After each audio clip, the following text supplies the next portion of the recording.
Great start. Yep. Okay, take 2. It's fine. It's not complaining anymore. We are now recording. First things first, we need to talk about the new Mandalorian character, and then all of our thoughts on that, because obviously you guys have already had some great ideas already, which we've forced you not to talk about so we could talk about them on recording. First of all, we'll just go over the kit. Do you guys want me to read it, or do one of you guys want to read it? I don't mind. Yeah, Your you channel. can. I'll read it then. Also, I'll you read have it the then. mic. Yep. Host. I'm host. Okay, so the armorer, the literal armorer being the unit name, which we originally thought was going to be like a new Jawa, but turns out it's a full character. So I it's wonder who called that. No, I it can't wasn't remember. me. That was Andy. Yeah, I thought it was going to be the It totally could have been. blue tape. Yeah, I don't think It I was was never. It was never going to be an NPC. All right. I'll just leave the chat. Okay, so Damn. the armorer is a light-sided character. She is a support leader Mandalorian, which is the new tag that's getting added to all of the existing Mandalorian characters in the game, although some of them are not necessarily who you thought would deserve it, but whatever, doesn't matter. And then on her highlights, it says basically that the gist of her kit is that she powers up your characters by making them harder to kill. And I'm just going to read out the Mandalorian characters by scrolling down. Oh, here we go, Mando tag. So the Mandalorian in Beskar armor, Jango Fett, Sabine Wren, Gar Saxon, Imperial Super Commando, and Canderous Ordo. How do you guys feel about the Mandalorian tag? I mean, the guys who got it are Mandalorians. So there was no Boba Fett. Chose to leave him out. No. And that's probably because of the like, I don't know, was it like the second to last episode of the Mandalorian season 2? They were kind of like, "You're not a Mandalorian." He's like, "Eh." That would have been great dialogue in an episode. That's pretty much how it went. He's just like, I'm keeping the armor, screw you all. Which is fair. I am a Mandalorian like my father before me. Yeah, I inherited it, so screw you guys, basically. So all of those characters are getting the tag. I'm not really sure if they've added a lot of things for that tag to get referenced yet, other than the armor having a leadership ability. But I'm not, Yeah, I'm not sure. that's it at the moment. Okay. Basic ability is Tempered Strike, and the final text is deal physical damage to target enemy twice. If the target has Armor Shred, the armor gains 1 stack of Beskar ingots for a max of 3 stacks. And the Beskar ingots are the sort of special thing about this character where they use them to put the power-ups onto the various characters. First special, which is the Zeta, which is Earn Your Signet, has a cooldown of 3. And the final text is, the armorer loses all stacks of Beskar ingot and grants target other ally a tier of Beskar armor equal to the number of stacks of ingots removed. So you get a buff equal to the ingots, and it's until the end of the encounter, which is, I'm not really sure, because this character's not like a scoundrel or anything, so you're not really going to, other than maybe the territory battles, I don't really see why that would matter. It does look like she's there for PvP and not going to be massively useful in PvE. Because any wave mode, she'll just lose all her Beskar armor. Yep, so Beskar armor cannot be copied, dispelled, or prevented. The ability can't be used if you have no stacks of Beskar ingots, so you've got to have at least 1. And the first stack is plus 50% defense and plus 15% health up. Don't really think that one's very good. 2 stacks is recover 30% protection at the end of your turn, and 3 stacks is plus 100% counter chance and can't be critically hit. Now that one's awesome. Do these stack? If you get 3 stacks, do you get all of them? Because it doesn't really say. It's all of the ones below it. Okay, so 2 stacks is where it starts to get decent, and 1 stacks is almost sort of like pointless. I think she starts with 2 stacks. I'm sure they said she does. With 2. Okay. And is the only way she can gain them through her basic? No, they've got a list of how she can gain them in the developer insights. Okay, we'll have to jump to that afterwards. So special 2, this is the way, which is a 3 cooldown. The final text is inflict armor shred on target enemy until the end of the battle. Call all Mandalorian allies and all allies with Beskar armor to assist, dealing 10% less damage. I think that's okay. It's not like super amazing, but you're going to call at least 1 ally to attack. Her leadership is our survival is through our strength. The final text is at the start of the battle, Mandalorian allies gain protection up 200%, which can't be dispelled or prevented. and critical hit immunity for 2 turns. I don't know why they've made her a leader. That doesn't seem very useful. If they had given her a good lead, I'd understand it. But there's not, like, from the Mandalorians we read out, there's not really, half of those characters aren't exactly super great. Yeah. Because she did lead the Mandalorian faction at the... By lead, you mean she sat there going, dudes, bring me some more Beskar and I'll make some more stuff? Yeah, but she still led them, even if she wasn't particularly efficient. All right, okay. And got them all killed. Well, she was the only one left, so, whoops. Yeah. And her unique is both Hunter and Prey. Final text is, the first time another ally falls below 60% health, the armor gains a stack of Beskar armor ingot, and that ally recovers 40% protection. And the armor starts with 2 stacks of Beskar ingot. So, looking at this, the ways that she gets the stacks is either her allies get hurt, and then it's 1 per ally, or she does her basic against the target with armor shred.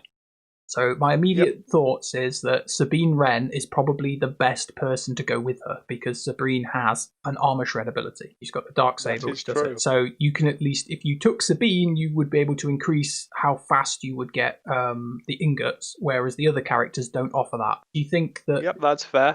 Do you guys think that, like, you would see a Mandalorian squad with her as the leader? No. If you're going to use a Mandalorian squad, then she's the best lead you've got. But I just don't think a Mandalorian squad is viable. No, I mean, I can see there is some synergy, but it's mostly with, like, for instance, you put Armor Shred out, they've got a debuff on them. Now Jango Fett's always getting 2 shots with his basic, which is quite good. I don't think Armor Shred counts as a debuff. I think it says that in the description. I don't know. How often do you use anyone with Armor Shred with Jango Fett? It doesn't happen. I feel like he's wasted there because he's so good as a Separatist or a bounty hunter. And then obviously you've got the regular Mandalorian, the bounty hunter Mandalorian, and he feels wasted because you can't get to his payout, which is what gives him his nuke gun. Yep. And then you're like, well, Beskar Armor Mando probably has a better lead than she does. Oh, yeah. I'm thinking Canderous with her and Beskar Mando is going to be like fairly good because she gives him 100% counter chance. Yep. And then he's countering with 3 attacks every time, which is gaining Beskar Mando. Wouldn't you just ignore him and kill everybody else? I mean, not if you put Quill and IG-11 in there too. And it's inevitable that you will have some AoEs at least. Yeah, but then IG's going to taunt, so you could just always choose to attack him instead. I don't know. I don't know if it's... That's just not a good idea, though, because he's basically immortal. Yeah, I know. I suppose if you stop stacking like the ingots on him, he's going to be amazing. And then you're like, well, why did you bring Canderous anyway? I don't know. I think the armor definitely looks like an interesting character. Obviously, just before this, you were saying that you thought that you might use her with Kylo Ren. Yeah, she looks incredibly plug and play for Galactic Legend teams, like all 4 of them. Because putting 100% counter chance and all that survivability on the strongest characters in the game seems like a win. And I've seen a lot of chatter around all the Discord servers about how scared they are of Jedi Master Luke with this Beskar armor and what. Yeah, but don't you just change your team to have like Han Solo and you just shoot her in the face or something? Yeah, but then you're ignoring the important characters as well. Sure, but then they've had to take... who will then put his armor tech on Jedi Master Luke and you're doomed. But then you got Jedi Master Luke with 2 supports that can't really do anything by the looks of it. She can get more ingots. Limiting the Jedi factors. Yeah, I mean, I guess I can see what Davvo's saying, though, because obviously with 2 stacks, you're recovering protection, and then you can put the What on, and then you're recovering like another 30% protection. It's just like, how do you kill the guy? And I understand that. And at 2 stacks, you're also... At 3 stacks, you're also immune to crits. And immune to debuffs with Watt's tech. Do you think this is... So how do you kill Jedi Master Luke? Well... Do you think this is a little bit of an oversight for this character then, that they've allowed it to stack? Because obviously they did IG-11 and then they purposefully didn't make him a tank because of what? Which for me... Okay. Sorry, go ahead. In the developer insights, they specifically list both Watt and Jedi Master Luke as synergy suggestions. This is 100% on purpose. Yeah, but obviously IG-11, they were like, we don't want him to be a tank because of the way Watt's taunting tech works. And I was like, that's fine. But for me, it felt like the problem is Watt Tambor, not IG-11. You need to change Watt, but they didn't. They changed IG-11 instead. But, and then they've gone and done this. Taking away Watt's permataunt would damage his viability in a lot of teams. Yeah, but when I say you need to change Watt, I don't mean you just take away some stuff. You change it so that it works differently. Especially if you want to have characters in the game that can be ridiculously durable, but you decide that that's too good, it means you need to change something. But what you should do is change the thing that is the problem, that's causing the problem, as opposed to the thing that's trying to fulfill the new, I don't know, I think their favoured word for this type of thing is design space. You go, we want a tank that can do this, and it's like, but this character ruins it. This character's limiting our ability to create things like this, therefore that character is the thing that needs to change. But then they'd also have to rework Jedi Knight Revan, because they have stated a lot of times that he is a problem for them. Oh yeah, definitely. But when designing new Jedi. The thing is, though, if they'd have just changed his lead to say Old Republic Jedi, done. Then suddenly he's not a top tier team. Because you can't include Yoda. Or he can't. But the thing is, though, the only thing is, it's like Yoda loses a little bit of speed. You think that Jedi Knight Luke came out, and his ability specifically states that it doesn't include Old Republic Jedi, but everybody's still putting Revan with him. Yeah, that's just because Revan's too good. Yeah, so I don't think it would be that big a deal, but that's obviously a very obvious example of where you should go back and change the thing that's the problem instead of crippling yourself and having to change everything that comes after. But maybe just that's me, solve the root of the problem. But there's definitely some use with these. I mean, yeah, they've listed Jedi Master Luke, but obviously you were going to use it with Kylo because you were thinking the damage would be just so good. Yeah, 100% counter chance on Kylo is scary. That legitimately makes me happy if I can find a way to get it on him consistently. Yeah, I mean, because I pretty much, the only team that I've done really well in against Kylo, and mostly it's Arena, is playing Padme, because that's obviously my highest geared team. And having the counter attacks on my opponent actually makes it easier, because you give me so many stacks of protection. So I don't know if, obviously, that would be, like, that counter becomes more viable, because who do you get rid of for the Armourer? I'm not sure yet, because obviously I run funny looking teams with him anyway. Like Darth Vader in the 5th spot. So which works. So yeah, Cody's been doing really well against Kylo in the territory wars that we've been playing. And he was sort of saying to me that if you don't have the double tank, the Darth Revan team just sort of can do a right number on it. Obviously you need Malak, but on defense, double tank is still optimal. But I do a lot of different theory crafting when I'm attacking. This would be fun for beating like Rey Jedi Titans, or probably not Jedi Master Luke, because that's still really hard. Yeah, but looking at the synergy suggestion and taking something like Jedi Master Luke, you'd think that they would be saying, put this on defense, it's horrible. One of their responses to a comment in this developer insight, they've said that the Beskar armor will be completely randomly assigned. So on defense, it won't be consistently going on Jedi Master Luke. Oh, all right. So it'll be complete. So if it's a completely random one, that means in 3v3 you'll never beat him, but otherwise you might be okay. I mean, he's already pretty horrible in 3v3 when you put him under Bastila Shan lead, because you just can't kill him fast enough. I like the kit. My thought went to a Gar Saxon team, but that's probably because, I'm trying to build a Gar Saxon team at the moment. I still think so. So we talked about this quite a lot in the guild, because you went ahead and zated Gar Saxon and the Stormtrooper, because Krennic lead now, and also Krennic lead, because Andy had also done Stormtrooper. Maybe not the most premium zatas in the game, but we're going to make it work. And the idea was that you would have a Stormtrooper that I think I worked this out that in his pants, with no mods, under a completely Empire team and Gar Saxon lead, the guy's armor is already through the roof. That sticking mods on barely increases it. Yep, that's why I've gone for mostly protection. Yeah, so would you think that you could drop one of those characters out, and obviously you would lose 40% base defense from having another Empire character, but then being able to stick on something like the Beskar armor thing so that you're regenerating protection or you can't be critically hit, do you think that would make up for it? I mean, because obviously one stack gives you 50% defense anyway. I feel like it would definitely work because obviously I've got Royal Guard in there. So there's the heal from the basic. There's whenever you go underneath 50% health, Royal Guard taunts, and then I think with Armorer, that's going to give protection. So that's going to help them heal and stay alive so they don't get killed by AoEs. So I feel like it's just going to help it make that team a little bit harder to kill. Yeah, I mean, maybe timeout. It does sound pretty good, but if what Davvo's saying, where they randomly give you the buff to a random character, it definitely doesn't feel like it would be a good use on defense at all.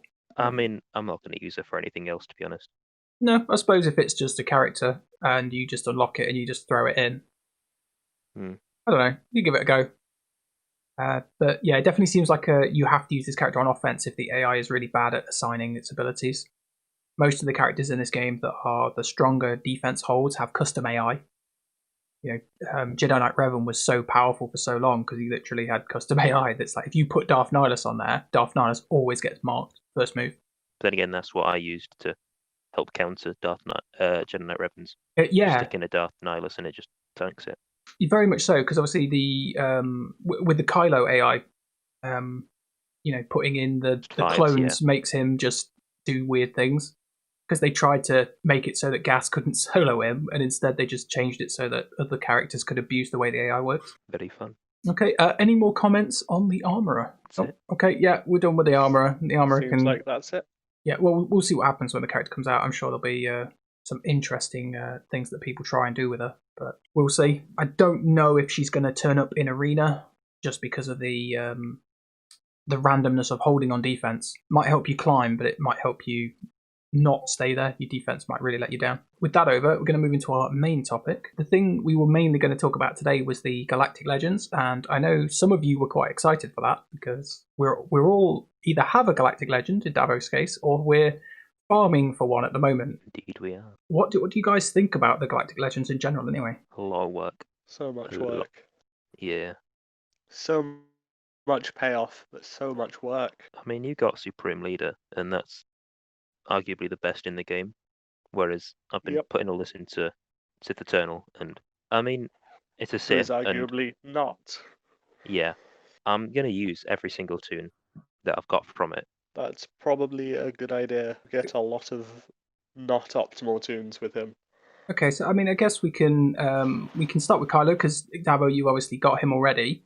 How long do you think it took you to farm up the stuff? I mean, I know you were in quite a good position when he was released originally, because you were already doing a lot of First Order. Yeah, based on like messages and developer insight timestamps, I started farming for Kylo when he released in December of last year, or was it January? Not last year, but in a December, and I completed it in July of the next year. So that's a 6-month farm when I was already in like a Gear 12 state with a team of First Order. Yeah, so you had the sort of the top end team, didn't you? But you didn't have any of the really sort of crummy ones like the pilots or anything, really, did you? No, I didn't even have Phasma unlocked. Which is fair. And the fleet is what really held you back, wasn't it? Yes, the only thing I've ever spent money on in this game is getting Finalizer to 5-star, so that I didn't have to farm all those bounty hunter ships. Which you are still probably eventually maybe going to do, so that you can finish the Finalizer. Doing it at the moment, aren't you? No, it's soon. It'll be soon. Okay, fair enough.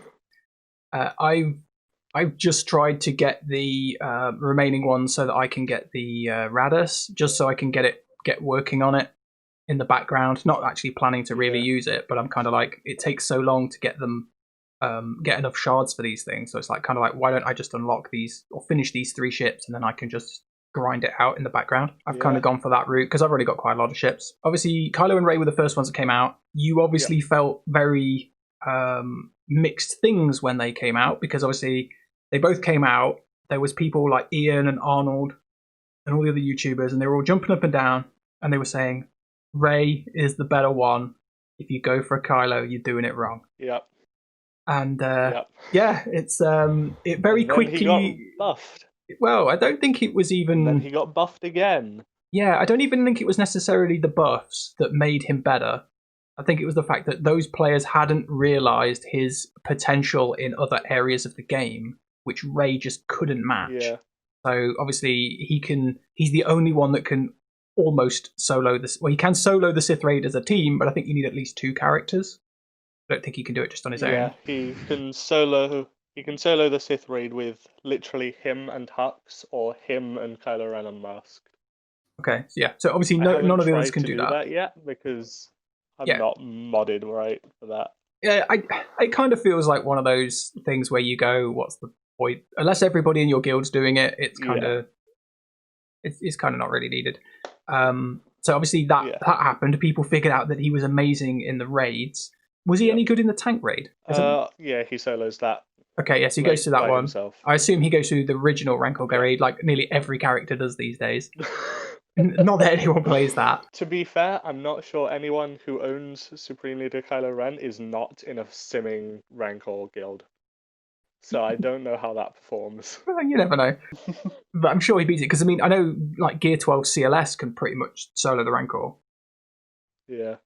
So yeah, I'm sure Supreme Leader Kylo has no problem. A bunch of turn meter removal to avoid being devoured, and Kylo doesn't have that. Yeah, but Kylo also has like 10 times the amount of damage. So the Rancor might not really get to do much. Yeah, that is true.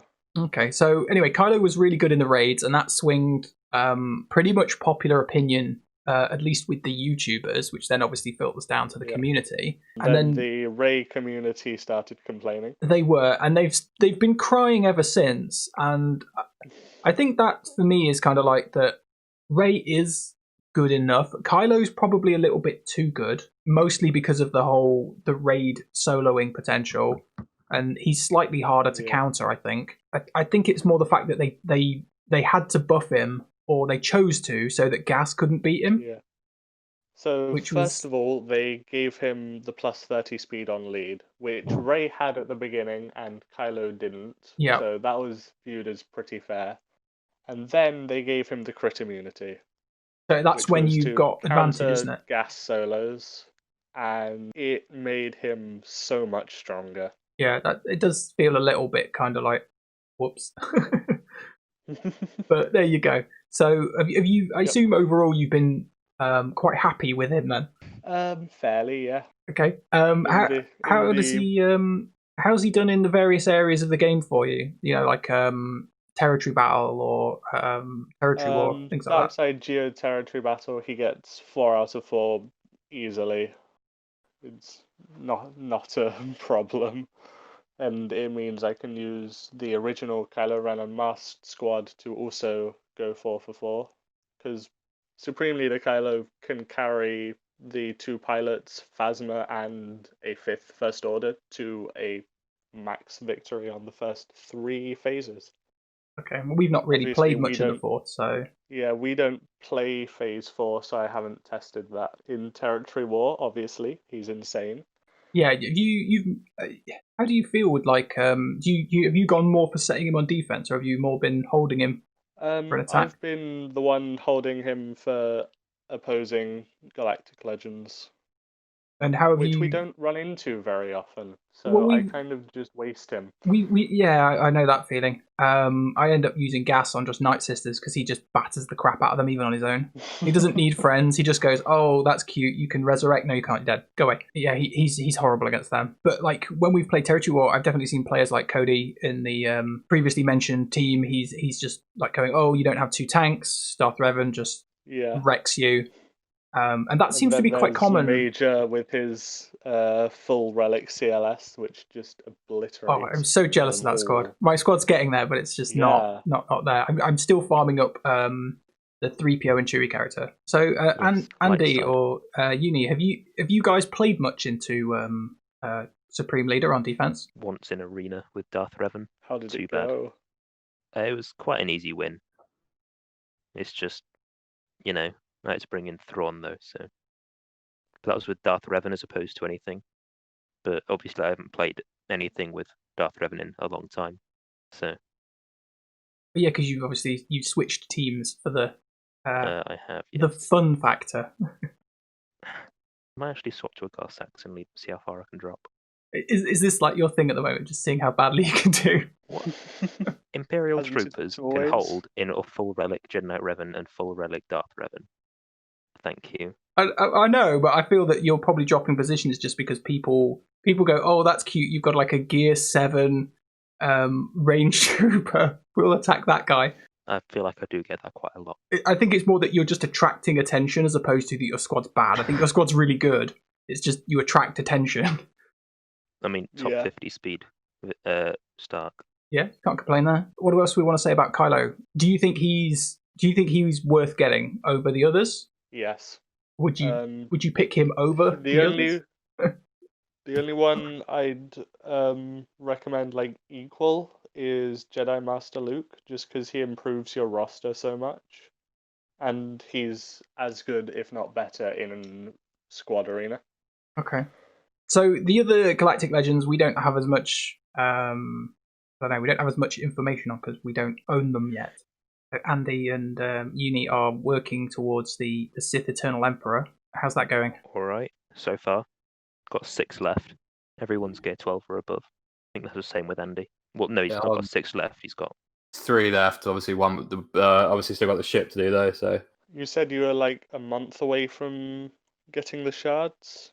Yeah, I'd say that's probably about right. PX Gear 12, Royal Guards Gear 12. Those are the only ones that need to go up to Gear 13. Then obviously I've still got to take Sidious up to 7.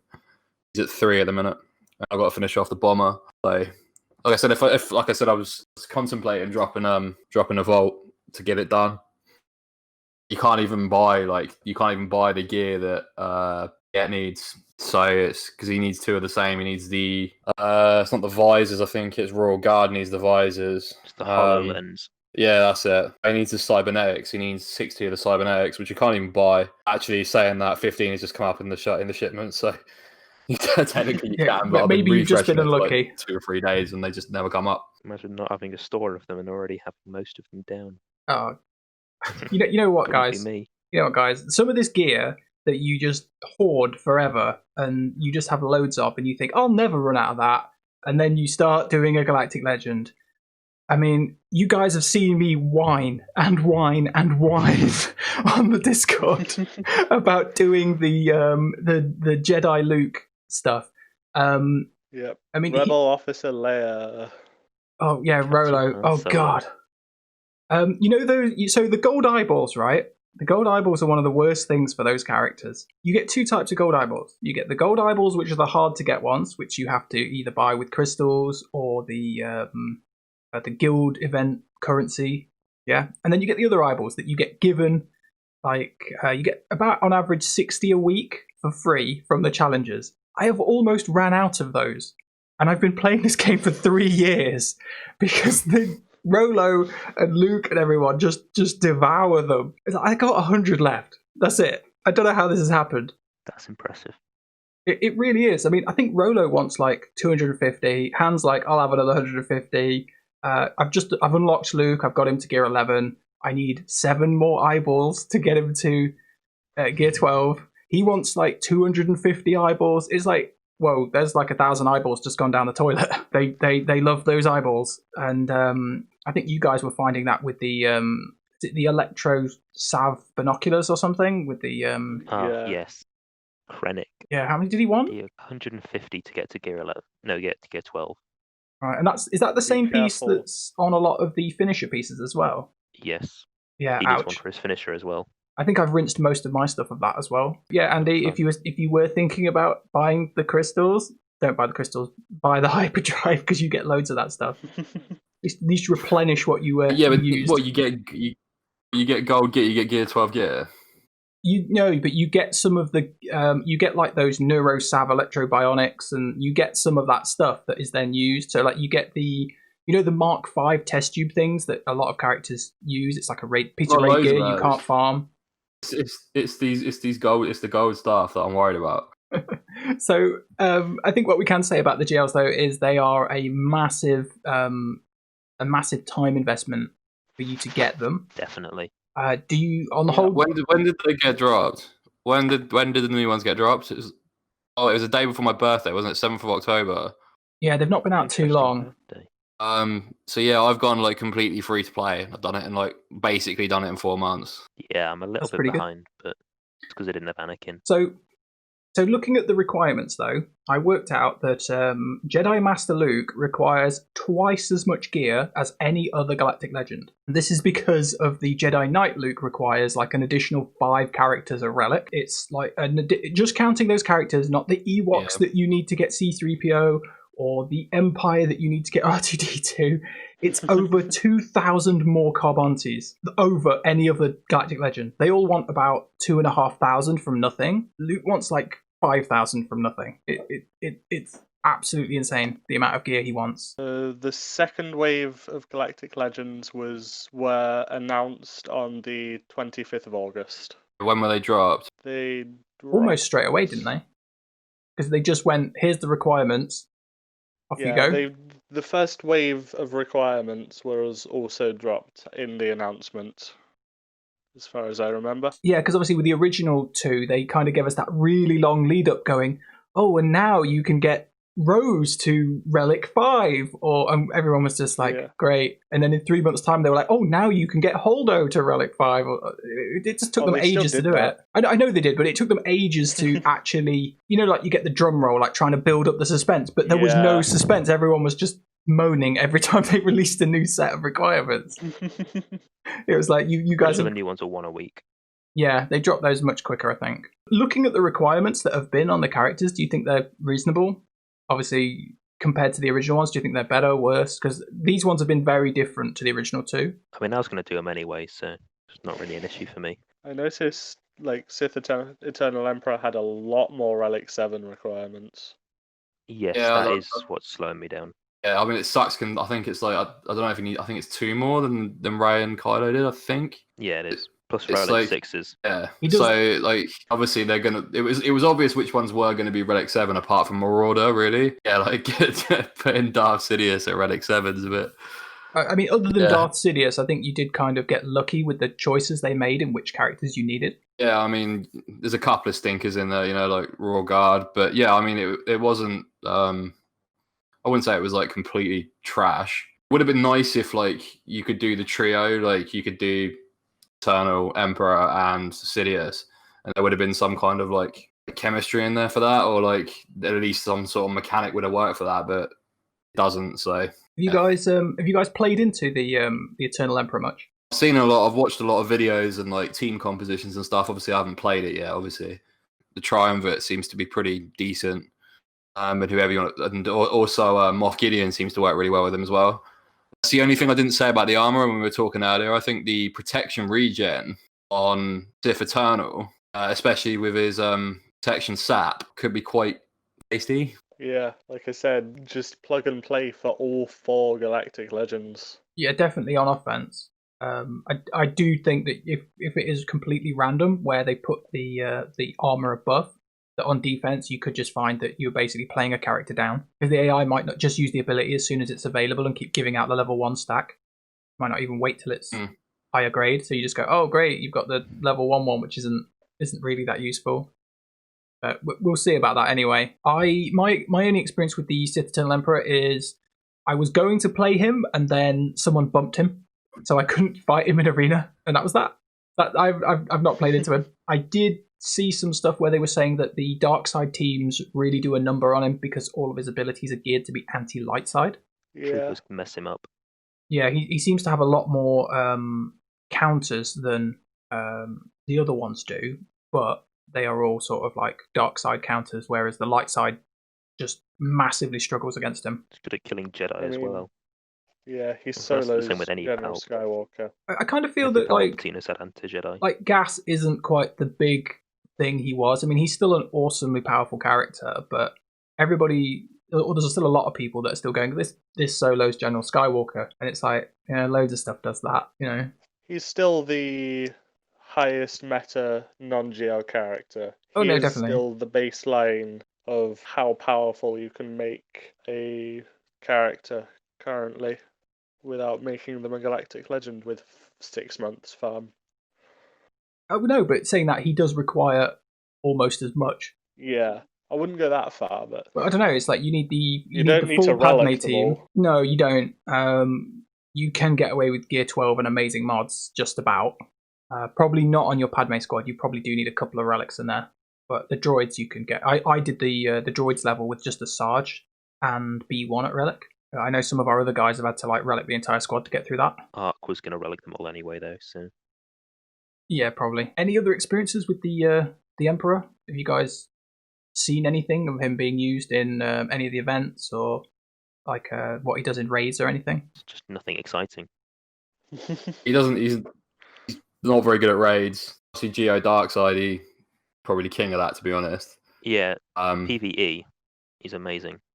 But yeah, I mean, and he just exterminates Jedi. So if you're going to use him in squad arena, if you go up against obviously Jedi Knight Revans, presuming I've seen him solo Padme teams as well. Obviously Jedi Master Luke, then obviously you're gonna stomp all over him. But as soon as you go up against something like Supreme Leader Kylo Ren, or even like really high Imperial troopers, you're just gonna get like dunked on. So it's quite an interesting twist for the character that he basically says this thing auto lose, this thing auto win. I'm kind of surprised that he's actually made because obviously when you look at like your arenas, and yours I assume are similar to mine, that the top so many spots are basically all Galactic legends, other than like 1 or 2 people that are hanging on with some ridiculously good mods. I get to around about 150, and then that's where you start seeing GLs. Yeah, mine are all about 60 at the moment. But I'm on a day 1 shard though, so yeah. But what I am finding quite surprising is the way that the arenas work means that even though you've got a character like the Sith Eternal Emperor, who you would say, well, if you're playing against Darkside, you're going to suffer, or if you're playing against Lightside, you're going to win. Because of the way the arenas kind of get pushed, he kind of gets saved away because of Gas. Gas actually saves him, because in my arena, the way it's structured is that you get to a point where you go, right, this is all Darth Revan teams from this number to this number. It's all Darth Revan. And there's, some have got Malak, some have got Vader, whatever. They're all Darth Revan.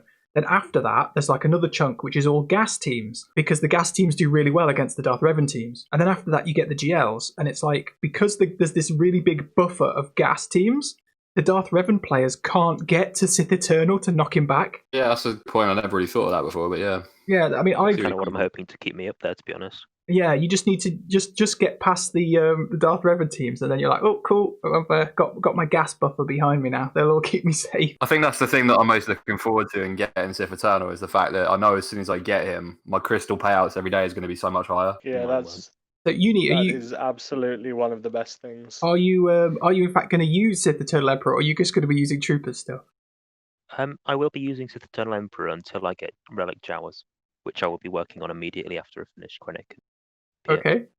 Are you going to use those with Sith Eternal Emperor? You know what, I might. Just because then I can kill gases and then stay up there, but still have full Relic Jawas in arena. Yeah. Just be that one guy, Get to number 1 with your Jawas. Never going to, but yeah. Okay. So who else have we got? Rey. So how much experience have you guys had with her? Killed her a few times in arena. That's it, really. Avoid her like the plague. I can't remember. Again, it was Darth Revan times. Don't have anything to take her down, so I just avoid her like the plague. No, I Darth Revan and evaded it. Yeah, I played against you with that. Vader is very nice against her. But Vader lead? Yeah. He's been the Darth premium counter since she was like released. Well, no, since the Merciless Mask, wasn't it? Well, yeah. Yeah, actually, yeah, true. Isn't it like it's Vader, Thrawn, Wat Tambor, Shore Trooper, and someone else, isn't it? Yeah. Imperial Probe Droid, isn't it? Is it IPD? Yeah, IPD or I think Thrawn. so, yeah. Yeah, see, I don't have the Shore Trooper or the IPD. Neither do I, but you know. Works with Working on it. basically any pre-taunt that can survive a hit. So instead of Shore Trooper, you can have Sith Empire Trooper or Brood Kylo Ren Alpha. Unmasked Brood Alpha. Just Okay. something that can take Rey's hits and not die to the first one. Alright, fair enough. Have you found it quite easy, Davvo, playing him with Kylo? Yeah, Resistance is not even like worth mentioning. Like full Resistance Rey just isn't a good team on the scale of Galactic Legends. Right, is that because it's not good against the other Galactic Legends, or is it just not as good as... It works, but like once you've fought a Jedi Titans team, Rey Resistance is just awful. Like That's another reason why they Kylo's so great. Yeah, he works with his faction. Except for he slowly kills Hux. Well, yeah, but PvP doesn't last that long. Nor does Hux. Sacrifices need to be made. Well, he got shot anyway. It's fine. This is such a spoiler-heavy podcast. It's been out for ages now. Yeah, if you haven't seen the film, you were never going to watch it because you hated this set of sequels, or have already seen it and you accept that it's bad, or maybe you really liked it. I don't know. I didn't think it was bad, to be honest. I didn't think Hux was really done justice in those films. No, not at all. They really wasted him. Like, you got this They great wasted a character lot of characters. In fact, they wasted everybody. Just everybody. Any character. Just reminds me of like the Rick Astley of Star Wars. Like, I don't know I just can't take him seriously. Is it because of the pizza thing? I mean, it's because of the opening scene of the second film where he's just, what's his face? Poe Dameron. Just pizza calls him, doesn't he? Poe's just taunting him over comms, and that just took away all of his credibility and his dignity.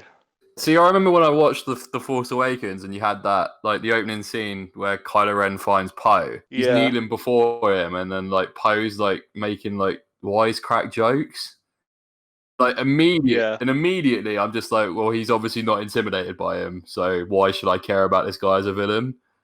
Then it's just like, Then it's like, obviously he has all these little temper tantrums and like throws his toys out of the pram every 2 seconds. And don't get me wrong, I think Adam Driver did I think he did like the best he could with a really bad hand. He was clearly better than everybody else. Yeah, like I'm not taking anything away from his performance. Like, literally from like 5 minutes in the film, you've got a rebel like pilot just like kneeling before him, just going, "Do I talk now? Do you talk?" Like, you know what I mean? It's just like you couldn't do that with someone like Vader because you just wouldn't buy it. So you get the feeling that like, why didn't Kylo just shoot him in the leg?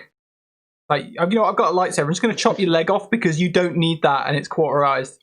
You laughing now, you no-legged guy? They're not going to openly torture someone by severing limbs on a Disney film, are they? Well, Disney doesn't know how lightsabers work. But there you go. Oh. Well, they don't. No lightsaber killed anyone at Disney unless you're a faceless stormtrooper, and then you can only be killed by impaling.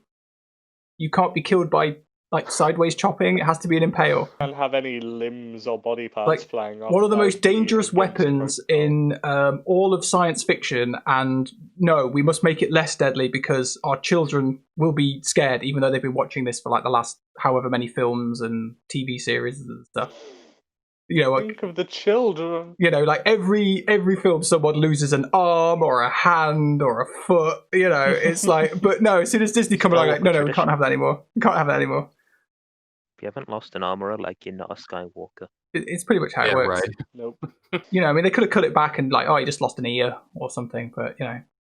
I'll just survive a lightsaber to the face. I'm kind of red of that badass. I ran into a team with Arena that was, she had L3 and General Kenobi and Barriss. I can't remember who the other one was, but that team was just like, it was 3 big beefy tanks that kept repeatedly taunting and then Barriss just healing them. And I was like, what the fudge am I meant to do about this? And I decided to have a crack at it, but it was like, no, you kill no one. As soon as you try and get rid of Barriss, GK taunts, and then as soon as you try and get rid of GK, he either gets healed or he gets the damage immunity, or L3's now taunting, and then Ray's killed half your team. It was one of those teams where you're like, this is really, really frustrating to play against. I hope I never see this in Grand Arena. That's the sort of team that wouldn't make it past the wall of Kylo's before it got bumped straight back down to where you are.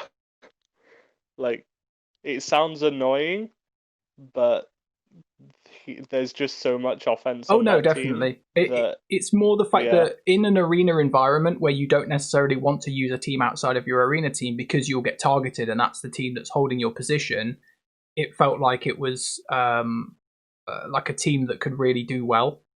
Just because you're like, I don't want to change to Vader, because as soon as I change to Vader, somebody will go, oh, he's playing Vader instead of Padme. Boom, dead. Now you've shifted back before you could even change back your team. You know what I mean? It was like it worked in that bracket. Same like how the Sith Eternal Emperor can survive at the top of arena because Darth Revan's being held back from him. Whereas I think if you played it normally and you didn't have that restriction, I think he would just get hammered on by other Darth Revans. Yeah, probably. Last one is Jedi Master Luke, and Davvo, you've had many complaints about this guy. He is so hard to beat. I have like a 20% win rate against him. But he's meant to be good against Kylo, isn't he? Like just in general, he's quite good against Kylo. At what he does. What makes him good against Kylo? Well, first of all, Jedi Knight Luke has the mass stun. Oh, the mass stun. I was using it earlier. It's so glorious. Yeah. Then Jedi Master Luke has a mass ability block and, more importantly, Breach, which is a massive speed debuff.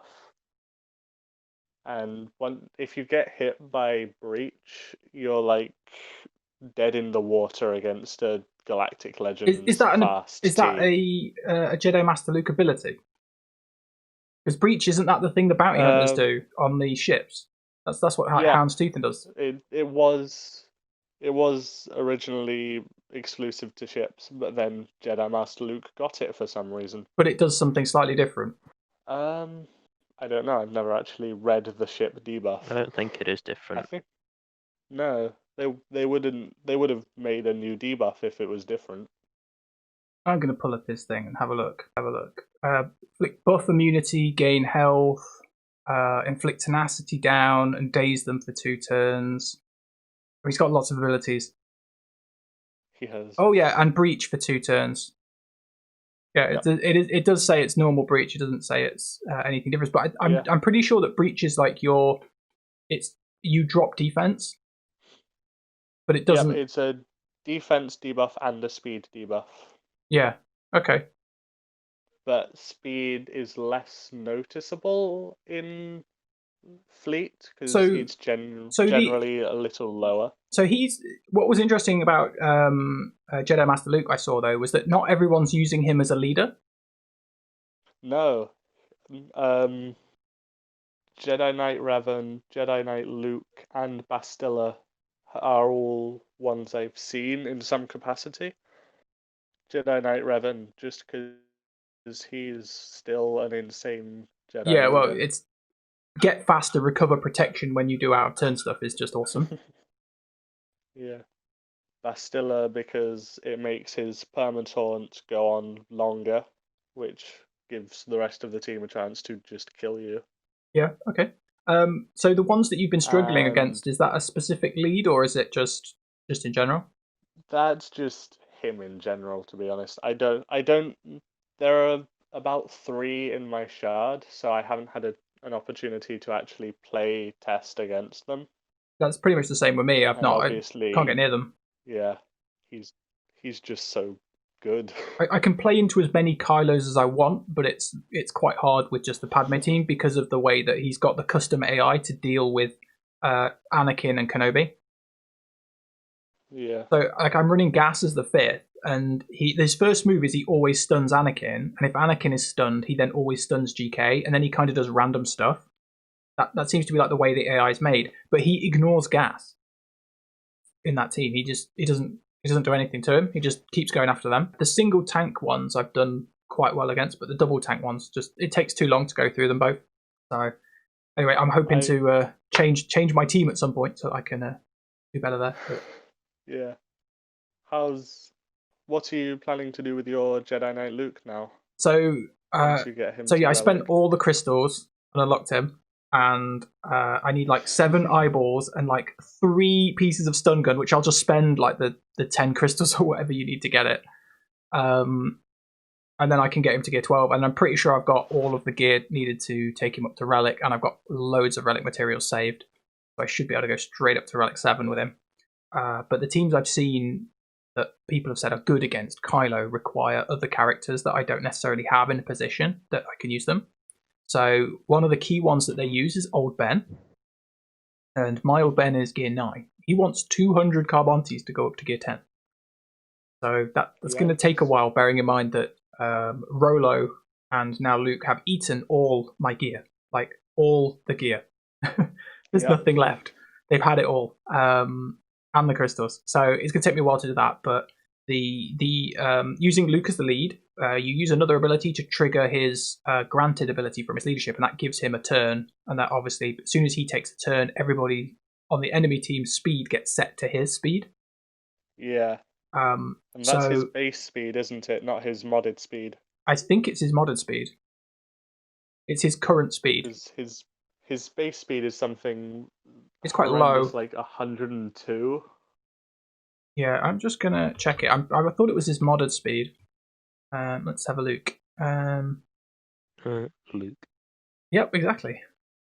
His leader ability. At the start of Jedi Knight Skywalker's turns, all enemies are reduced to his base speed. Oh, there you go. Yeah, it is base speed.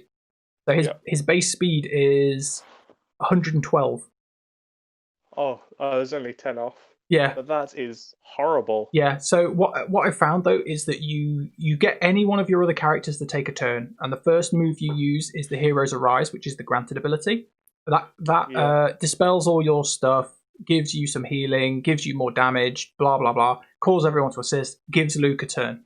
So as soon as you do it, you set up the leadership ability. So a lot of people have been running Hermit Yoda because he's quite quick, and that's probably what I'll do.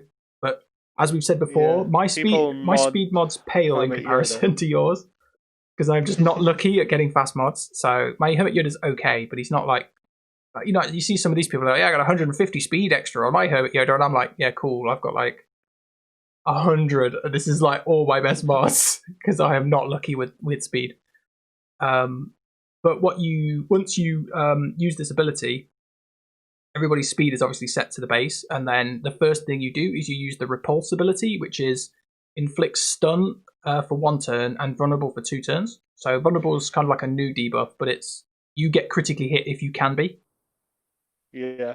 It's opposite of crit immunity. Yeah, and then all enemies lose 10% max health and protection, stacking up to 50%. And the ability can't be evaded or resisted. So it's just a team-wide stun, as you've probably encountered. And then, because you've got Old Ben, you just have Old Ben sitting at the back going, cool, I'll reduce your turn meter. I'll just inflict ability block and reduce your turn meter again. And it's just like, you don't get a turn. I tried playing into it with Padme, and it just killed her. Her team's not generally super quick anyway, because it has the that ability that she gives where you can't remove its turn meter, but when they all get set to nothing and they all get stunned, they don't get a turn. It just demolishes your whole squad. So I need to work on Old Ben. I'm used to seeing the 4 out of 5 stuns, because obviously Galactic Legends are immune to stun, but like having your entire team stunned unresistably sounds like a nightmare. It is. Especially when you've got characters it's horrible when Palp does it to you. Yeah, it's amazing when Palp does it. Yeah, but you can resist his. Yeah. But yeah, it's pretty bad. I don't know. Mark or Andy, have you guys played into this yet? Both Mark and Andy are the same person. Yeah, because I keep getting confused because he's still got his name in the chat as Mark. His name's Andy. It's so confusing. This happens every time. I've played into him once with Palp. That was quite easy because it's turn me to train, so equal speeds. Right. Okay. Leadership still works. Oh yeah, I suppose so. It doesn't matter as long as he doesn't do his team stun, he can't do anything to you. Mm-hmm. Yeah. Oh, I'm going to have to fight a unmodded Relic 5 Jedi Knight Luke in this Grand Arena. Just remembered that. Oh yeah, because that guy didn't. Yeah, why would you do that? Why would you? So the first thing I did was I rearranged my mods because I'd unlocked this character and it like cost me so many resources. I'm like, I'm modding this character. So yeah, I was like, I'm doing that because if I need to use him, I got it, and then I didn't really get a chance to use him. And we've gone on to 3v3 now, so I might not even really get another chance to use him. God, I hate 3v3. Yeah, but that's a different topic. Yeah, 3v3 is another topic. Maybe we'll cover that next time, where we all moan about 3v3 and try and decide if a team is good or not. Yeah, that's next time. So enough about Jedi Luke. We've still got some more Galactic Legends stuff.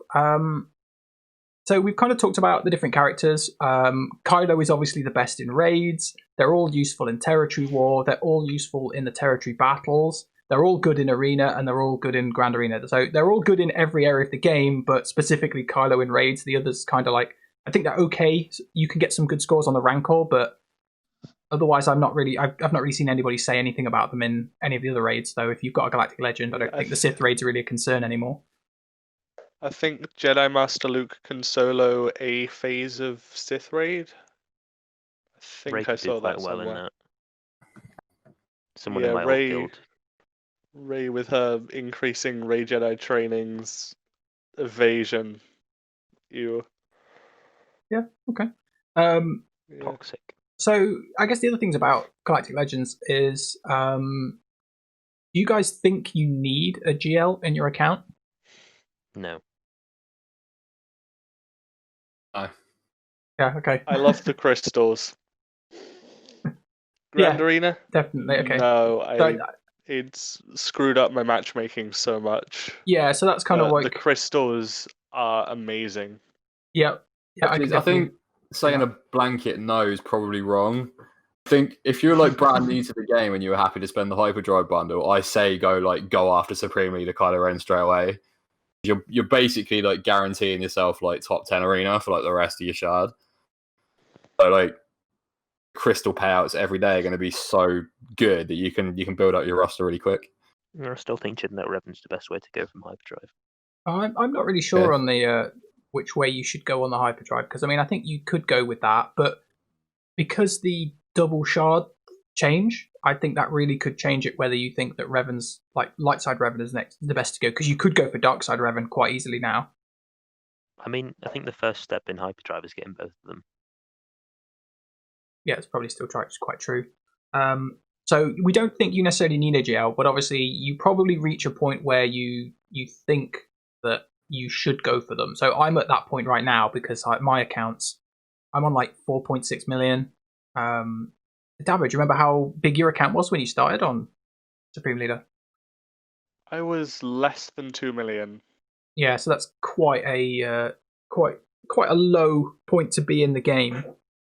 Yeah, would not suggest. Get the double Revan, get the Padme, then go for a Galactic Legend. Yeah, so I think that's probably true. I think having a Galactic Legend is very good. It can put you in certain places in the game where you can do very well, but you only do well with your Galactic Legend and you suffer with everything else. Sounds about right. Yeah. So I mean, having got him now, do you regret anything about it? No. And is that just because you... Absolutely not. Is that because you chose Kylo over say, Rey, or... I mean, if I had got Sith Eternal Emperor, I might be a bit more complaining, but they are Galactic Legends. They are the peak of the game. They are good. And based on saying you don't necessarily need one, what GP do you guys sort of recommend you should be when you should start to think about, I should get this? In my opinion, it's less a case of your galactic power and more a case of the teams you have. Like, for Jedi Master Luke, for instance, you don't want to be going for him until you at least have General Anakin Skywalker. For Sith Eternal Emperor, you don't want to be going for him unless you have Sith Empire and the Sith Triumvirate. For Kylo, you kind of don't have much of a bottom, like a floor of where you want to be, but it's always good to have the Revans. Rey, you also want General Anakin Skywalker. I'd say about 3.5 to 4 million, to be honest. That's when you're going to start meeting other people and you need to start getting crystals for stuff. And it's probably going to have quite a lot of squads by then. So about 4 million, I'd say, is when you should start thinking about it. I think you should be working towards, or you should have some of the characters already by the time you get to 4 million at least. Oh, you'll have some of the characters for any of them, to be honest. I mean, you'll have at least one that you've got some for. It's Empire, Jedi, or stuff like that. And you are going to have Empire/Sith or Rebel/Jedi by that point. Yeah, but like when you look at Jedi Master Luke, nearly everybody that you need for him is a Rebel. There's one Jedi. Oh, there's Old Ben and there's Jedi Knight Luke. That's it. Everybody else is a Rebel. No, so it's just Rebels then. Yeah, by then you'll have CLS and stuff. If you're going down that route, it's not like you're going to get all your Rebels and then go for Sith Eternal. No, I suppose.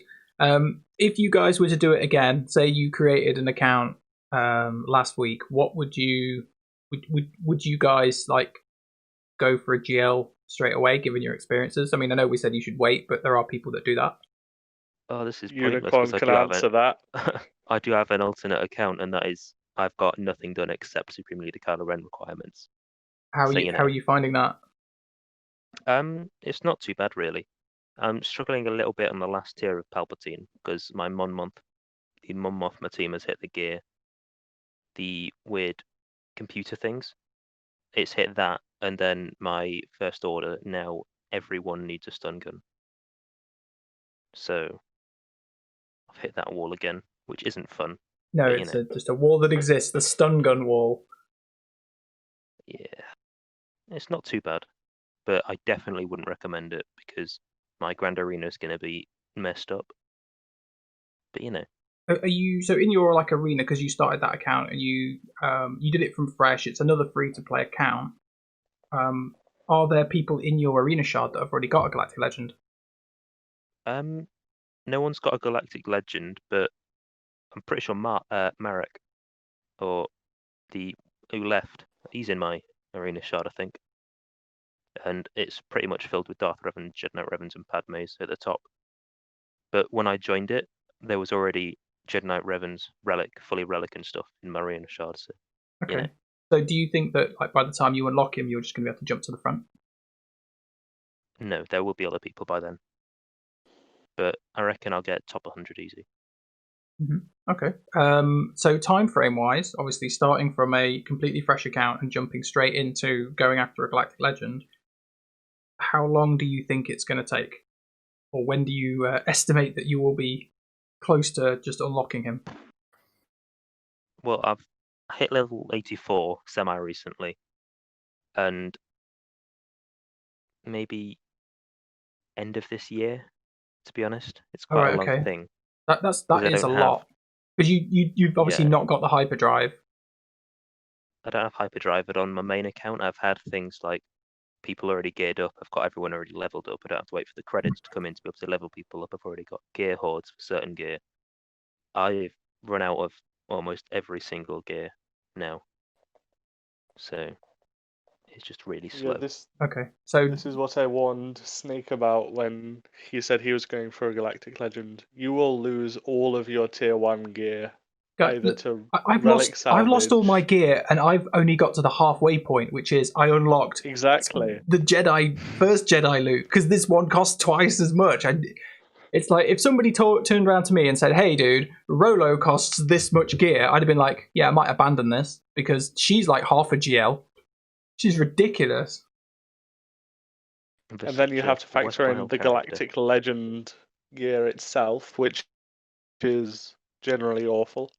Please don't tell me about that. Yeah, well, I'll cross. We'll cross that bridge when we come to it. If you don't unlock him, it don't matter.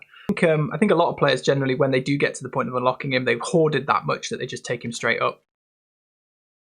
Yeah. I don't really think I've seen anyone below gear 11. I mean, gear 11's not like... I got him to gear 12 immediately. Yeah, it seems to be that people will just go straight to 11 or 12, or they've really been having an advantage hoarding it, and they've just gone straight over. Yeah. But it is still quite a big investment to then gear up this Galactic Legend that you've spent all this time unlocking. And I guess, like as you were saying, the advantage with Kylo is that you can just go, hey, I've got all these First Order guys that are relic. I can use them straight away, and this is a meta team. Whereas the other Galactic Legends, maybe you do that and you go, I don't really have I have a good team, but I don't necessarily have a meta team unless I've already been playing the game for a while and already invested in those other characters. That's why Kylo's so great. Yeah, I mean, I think if you definitely want to go for a Galactic Legend and you don't want any support, Kylo is definitely the best choice. Pretty much undoubtedly. So if you're already an existing player, I think you're probably looking at a good estimate of 6 months. If you've already got an account that's somewhat established when you go for your Galactic Legend, just because you'll already have stashes of all of the low-level gear. It'll be mostly, stun cuffs, stun guns, carbontes, it'll mostly just be premium gear that you're after. But if like in Uni's case, you've started from nothing, it's even the low-level gear is just going to slow you down. And the climb to level 85 is like 8 months. Something like that. If you nothing to 85. I haven't logged in every day. Don't tell people that. So I haven't done daily challenges, all of them. So I've been slacking a bit of XP there, but it's taken me a very long time, and I'm still not even there yet. Yeah, I think when I started, it took me 8 months to get to level 85. And that was the hyperdrive bundle. Yeah, get there in a day. Get there in a day. You get there in like 5 minutes, or as long as it takes you to put in your credit card details. If you are a hyperdrive bundle player, I think the Galactic Legends are a lot more accessible to you. But as you guys said, I think going after Revan or one of these other characters is probably still a better start. I mean, we're not trying to really put you off these characters, but they are a huge investment in this game. And if you're not the sort of player that's already played this game for a long time, you might lose interest before you actually complete it. So, Davvo, can you tell us about the downside that you've had in Grand Arena? Well, I am quickly losing interest in one of my favorite game modes because of how stacked against me the matchmaking has become after getting a Galactic Legend at early power. While all my guildmates are fighting people with like 1 Revan and a handful of relics, I was already fighting General Skywalker. And yeah, I mean, it's still a fun game mode. It's still a test of abilities, but also I can't be bothered fighting Galactic Legends anymore when I'm at 3 million GP with one way to deal with them. I've kind of felt that about other teams as well. I don't think you're alone in that regard, but from your experience, you feel like the matchmaking system is weighted against you because you've got a Galactic Legend. You're getting matched up against players that have Galactic Legends themselves. That's how matchmaking should work, to be honest. But yeah, no, I don't disagree with you, but yeah. There's not a huge amount of... I'm not complaining about the matchmaking per se. I'm complaining about my own decision and how it's weighted the matchmaking for me. Because like my top 60 characters are all very heavily relicked. Yeah. My roster is incredibly top heavy because of it. So because of that, do you think the matchmaking system is not necessarily adjusting you specifically for Galactic Legends? Because we don't have a huge amount of data on how their matchmaking system actually works, because it's, I don't know, sometimes it feels like darts in a wall. So you don't necessarily think that it's specifically saying you've got a GL, you should fight someone else with a GL. It's just because of the way the top of your roster is. Rosters similar to mine. Yeah, so it's matching. I think it might have something to do with GLs, to be honest, because I've got quite a very top-heavy roster as well, but I don't come up against a lot of gases, or I haven't come up against any Galactic Legends. I've run into a couple, but then my GP is quite significantly higher. Yeah, I ran into a Kylo's a couple of times. The most I've ran into recently, because and this is end of Division 2, because I've now just moved in Division 1, was I ran into a couple of players who were basically the whales. So the Relicates had just dropped, and we had Relicate, Kylo, and the guy also. There was another guy who I played against who had, I think he had the Sith Emperor, but he didn't. He just saved him for offense. But it was very much like I just bumped straight into players who were like had whaled. You know, they'd spent $100 or £100 or whatever it was to get a Relicate character straight away. And that's pretty much been my recent experience, which has not gone well at all. The jump from Relic 7 to 8 is obviously quite significant, and I've definitely felt that I need to improve certain characters. Characters such as Vader, who I've remodded him. He's like 10 speed slower, but now he's rocking a crit damage set. His crit chance is much higher. His potency is much higher. I got him up to Relic 5. I want to push him higher, but obviously Luke's like, no, this is my gear. Yeah. So it is difficult. Davvo, have you been relicking or upgrading other characters to try and sort of offset what you feel is like a detrimental point of having a Galactic Legend? I've been trying to balance out my roster since I unlocked Kylo, and I'm still nowhere near it. Yeah, because obviously you jumped on Mon Mothma, and your team there is quite significant. Yeah. In retrospect, probably not my best decision, but I'm having a lot of fun with the team. Then you see, have you got the fastest Rebel Scout? I did at one point. I took his cross off and gave it to Commander Luke Skywalker when I unlocked him, but I did have the fastest Hoth Rebel Scout in the world. Yeah, that's pretty cool. Or at least on SWGOH. Yeah, I mean, I find that our guild, is kind of weird like that, in that we're like 170 million or thereabouts. We're not like some mega super guild, but we've got some really good players. And there is definitely a thing where some of our players keep trying to push themselves up onto that leaderboard, and it's always quite surprising to see how far that some of you have got. Yeah. Because didn't you get your Yoda quite high as well?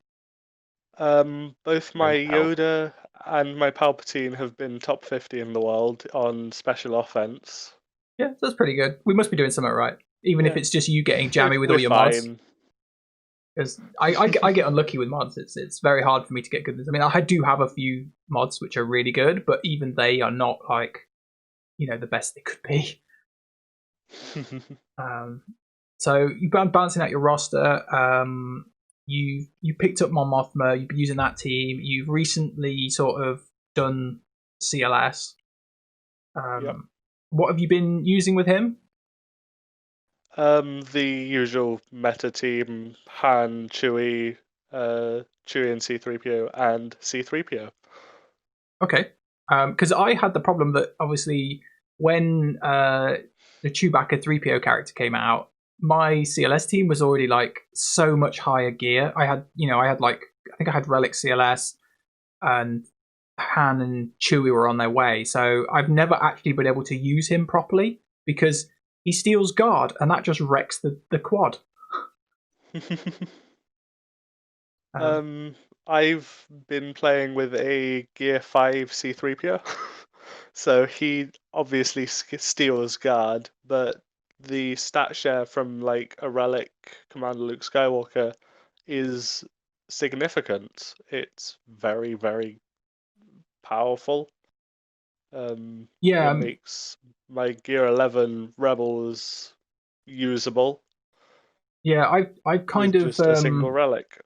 I've modded my CLS for offense, which is what you're supposed to do with the 3PO Chewie character. But every time I put him in, I feel that it makes the team weaker because CLS is obviously so good with guard that it just really screws me over. And that might be because I'm playing against teams that are slightly harder than what you're running into, because obviously you've still got things like, you're matching up your other first order or whatever against those teams, and whereas I'm like, every team I run into is pretty much like Gear 12 or Relict. It's only those sort of players where they've got like a really weird roster where they've gone, I've leveled up this random character, therefore I've spent all my GP and random people like Luminara, the way you go, oh, okay then. Don't know what this guy's doing, but yeah, a lot of the premium stuff, I want to use CLS because he's a good squad, but that character is dragging it down, so I've still got another 60 shards to get. Relic Jupiter. I know, but I need another 60 shards. It's fine. But then obviously you've also been picking up like Darth Revan as well. You've been working towards him, and you're thinking about Gas and Malak. I assume you're going to go for Malak first. Yeah. Obviously you've got a lot of plans for yours. It's just fun roster progression. And you feel that like that's a lot easier to do because you already went and got the Galactic Legend? Yeah, like I said, the crystals are a big help. Yeah, but I feel like if I had got Darth Revan earlier, I might not be in this situation with Grand Arena. So you said, look, like you run into opponents where you can only play like one team into them. I've had that as well. Uni or Andy, do you guys get that? What? Sorry. Do you feel that like your roster is broad enough that sometimes you might run into an opponent and he goes, I'm going to put down, like, I don't know. So like I had it with Jedi Knight Revan for ages, where I'm like, I don't have anything that reliably beats this. Do you run into that at all? Not particularly. No, I've got troopers. It's like I can put that into. Well, I've got troopers, Palp with Vader and Watt, and then Darth Revan all on offense, so I can take out any three quite good teams. I've had a lot of practice taking out Jedi Knight Revans with troopers, which means Darth Revan can be saved things like gas. That's pretty good. Then Palp and Vader with Watt can take out Darth Revans. Yeah, because I struggled with Jedi Knight Revan for absolutely ages, because I had Padme without gas, and it was quite difficult because you just couldn't generate enough damage half the time to like burn through his characters, or and then when I got Darth Revan, it was like much easier. And then you get gas, and gas beats like everything. So gas makes everything easier. I definitely recommend him. How about you, Andy? Well, my roster's quite diverse. Like I have both Revans and Padme and Separatists and Imperial Troopers. I don't. And Arena, the only real sticking point I ever have of it is ships, because my ships are so bad. But I know as soon as I unlock Palpatine, it's just all going to go downhill. Because if I get matched against someone like Kylo, I'm stuffed. I'll just be like, well, it's over. So it's just over for me, boys. Yeah. So really, you need to think about like you need a Kylo counter that doesn't include your Galactic Legend. But yeah, well, Sith Eternal's not going to be able to do anything against Kylo anyway.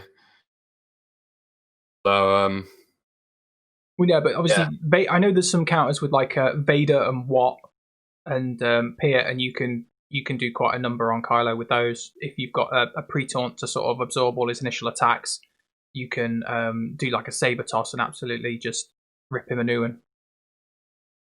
Yeah, actually, it's gonna when I get Palp. I think I'm just gonna have to have like a real good look at my roster and figure out certain squads that I can do, rather than just like I'm going into Grand Arenas at the moment knowing that I have my Padme team, I got my Jedi Knight Revan team, Revan, Newt Gunray, all that kind of stuff. I just know that I'm 9 times out of 10 I'm going to get through everything without really too much thought.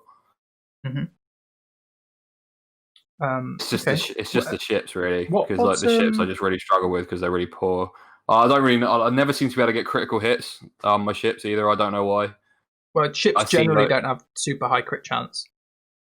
They're all reasonable. I watched a load of streams and I watched a load of videos where like Jedi Knight Annie ship just like obliterates people. And it's like I'm throwing like a wet napkin at him sometimes with him. He's relic 7, so I don't know what it is. I don't know what it is.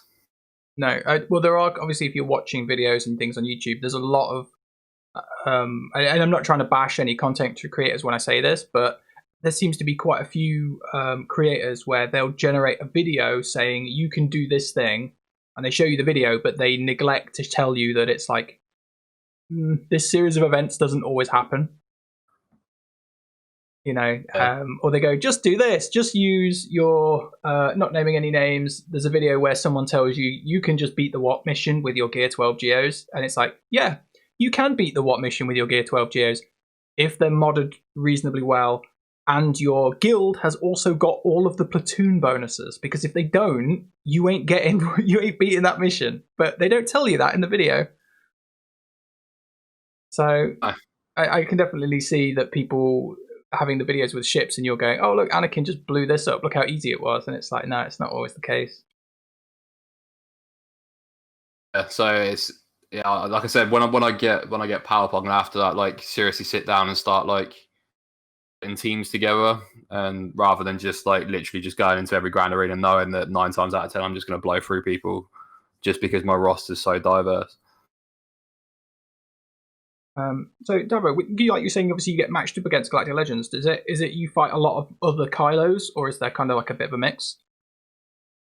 So far I haven't fought any Sith Eternal Emperors or Jedi Master Lukes, and the only Rey I've fought in recent times is the one I'm matched up against today. Okay, so it's mostly just all Kylos. And what do your opponents usually do? The smart one set him on defense, and I set him on defense, and then it's a battle for the north and ships, and because they usually have negotiator and I don't, I lose. Oh, so have you not thought to put him covering your ships then? No, because in my division, the one who takes south wins. All right, because it's worth slightly more. Yeah, it's worth a lot more. Okay. What division are you in? It is a significant. I'm still in Division 4, I believe. Okay. Andy and Uni, what divisions are you guys in? 3, I think. Yeah, it's 3 because I'm still putting down 1 to flip. I'm going to sound like a huge noob, but I don't even know. What's your GP? I'm 4. Yeah, I've just checked. I'm 4. Okay, so you guys are getting pretty close to Division 2, which is where you need twice as many fleets. So you need 4 fleets. So you guys need to start working on your fleets. I'm getting negotiator soon. Oh no, well, no, not soon, but I'm not knocking that. But you need more fleets. You need 4 fleets, not 3 fleets. You need 4. Ideally, you need 5 because you really need something that can hopefully clean something up if you muck it up. But the jumping fleet is quite a big thing. So if your fleets aren't super good, I would definitely recommend that you put some effort into them, even if it's just picking up the pilotless ships, because obviously you don't have to gear anybody, but the ships themselves are quite substantial when they get to 7 stars. Yeah, it's true. One thing I will say though about the pilotless ships is that the way that they calculate the power on the ship is based on every ability, including its reinforcement ability. So if you upgrade its reinforcement ability, sometimes it makes the ship faster. Fun wisdom. I usually do that anyway. I know, but some people don't because they go, I never use this ship as a reinforcement. So, like the Hyena, nobody uses that as a reinforcement. They always use it on the front. So there are players that haven't upgraded its reinforcement ability. And obviously, if you're playing into them, it's like, well, if you're using Hyena, your Hyena will be faster.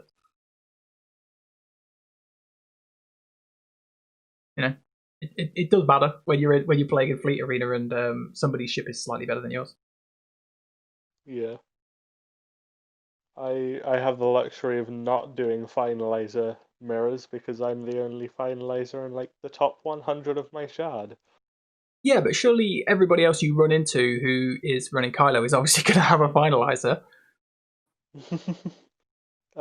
Yes. Nobody sets him on defense though. Grand Arena, yeah, but it's an awful fleet to set on defense.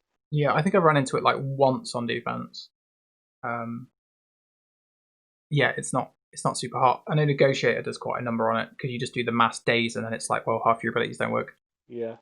The only way you can beat Negotiator on offense is by making sure the AI doesn't daze as the first move. That seems to be quite the a entire strategy is just that. There's quite a lot of that. Drop Anakin's health to the point where you trigger Unending Loyalty or put him in the red so that it uses the other ability first. Yep.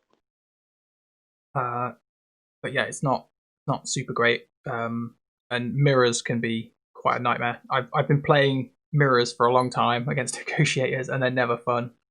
But fortunately, my pilots are mostly maxed out, so it does kind of give me the edge because a lot of other players don't necessarily max out their pilots. Malevolence don't need to, really.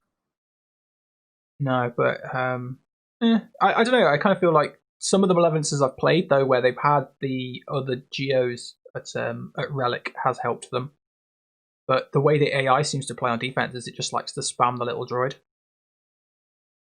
Yeah. I mean, I face max malevolences all the time, and like 7-star, and I've got 5-star with Gear 12 Geos. Yeah. And a 6-star Hyena bomber, and I can still win every time. Yeah. Well, no, it's a good ship on offense. One thing I did find that's quite interesting though is if a Malevolence is set on defense and it does not have Hound's Tooth, it's actually better. Yeah, that's what because I keep saying. The AI when people bring up that it's better. Yeah, the AI, because you always start with people either play Hyena and then one of the other tanks on your starting line. And the AI will always call in the other tank as the first reinforcement. But actually, you want the AI to call in Geo Spy or Soldier. Because it just lets you stick a massive ton of damage onto a ship, which, depending on how it goes or who Spy puts the taunts onto, can really throw them. Especially then if you've then got like the Millennium Falcon hiding at the back of your roster that's actually got... You've actually done something with it so that it's got a reasonable amount of health. Yeah, you can time people out. I don't actually know what comes for what reinforcement is in mine, because I use Spy, Soldier, and Vader. Okay, so because Vader's the highest power. Yeah, it could. I don't know, because I know that if you don't have Hound's Tooth, it will call Spy. From my experience, most of the people I've run into, most of them run Hound's Tooth, but from the couple of times where they've not run Hound's Tooth, it's usually been Spy. And because I'm playing Negotiator into it, if Spy jumps out, depending on the way that the turn order's gone, if he puts the taunt up and it gets put on Anakin, and then Hyena goes, "Oh, I'll have that," and Anakin just explodes, and then you're like, "Crap! I've now got to kill Hyena and Sun Fac with just Ahsoka." And it does. It can get a lot more dicey if then they pull in the Hans Falcon later on. It can just put you in a point where you just run out of stuff. You just can't get through it quick enough. Plo Koon's probably the most reliable guy on offense because you get rid of the buzz droids and the Hyena just starts doing stupid stuff. It tries to kill Plo because Plo's got lower health because generally he's only like gear 8 to 9 for most people. Yeah. It starts to try and kill him, but he's got no buzz droids, so it's just not really doing anything. So foolish. Yeah. So, do you guys think there will be any Galactic Legend ships? Maybe Galactic Legend Death Star? No. Probably not. No. Do you think they do any of the pilots as Galactic Legends? No, they have too much character power. It would. Yeah, it'd probably throw your fleet off a bit. It wouldn't be good. No. I'm basically hoping they don't do any more legendary ships, let alone Galactic Legends ships. It feels like there's not enough ships that are... I mean, there is obviously a lot of ships now because they did all the pilot ships, but there's still not enough ships that they make easily accessible to you to warrant them making any more legendary ships, really. No. I mean, I'm still disappointed that they didn't accelerate the ships, but, you know, that would help a lot of players. Because With the accelerated character shards, players seem to be even less wanting to do ships because ships take twice as long now. Yeah. But you really need to do your fleets. I'm not looking forward to it. No. Who are you specifically not looking forward to? Oh, I have to do both of the separatist pilotless ships. I need to do a whole bunch of rebel ships, and I have to farm all the Galactic Republic ships when I eventually get around to General Skywalker. Ouch! Because I have not unlocked Jedi Knight Anakin's ship. Right, what I would say to you is start that ship now because it takes forever. It really does. Sat at 1 out of 25 for unlock. But you've already got him quite well done, haven't you? I have him at Relic 6. What? Get his ship. His ship's awesome, dude. It is really good. Even if you just calling it in from reserve, its reserve abilities puts out expose, and then you just do his AoE straight away. It is a really good ship. Uni, are you working on any ships at the moment? Or have you just been gear farming? Well, I mean, the TIE Bomber to get 6 stars so I can get a Sith Eternal. And then pretty much the only ship I need to work on, other than the Sith ships I'd like to do, is Anakin, the Negotiator, because I'm about 100 shards, I think, with the money I've got. Oh, right, yeah, because we worked this out, didn't we? You're not far off that. Well, now that we're playing the light side Geonosis, I'm hoping that a bunch of us will be able to power through those get to capital ships, which will definitely help you in Grand Arena and regular arena in general, really. Having both. I mean, I've already said I'm not going for gas until I get Negotiator because I'm not getting Mace. Oh no, I don't blame you. But you know, I did it Mace because I was like, I have no choice, or it's going to take me like another year of getting Negotiator shots. Lots to do. Got time. Yeah. But there we go. Is there anything else you guys want to say on your arena or Galactic Legend experiences? Nope. Okay. We'll leave it there then. We've probably rambled on for like 2 hours, maybe. 2 hours. Yeah, I think this was 2 hours. Again, I'll probably cut this down a little bit. But there we go. And I guess we'll see you guys when we see you. Adios. Toodaloo.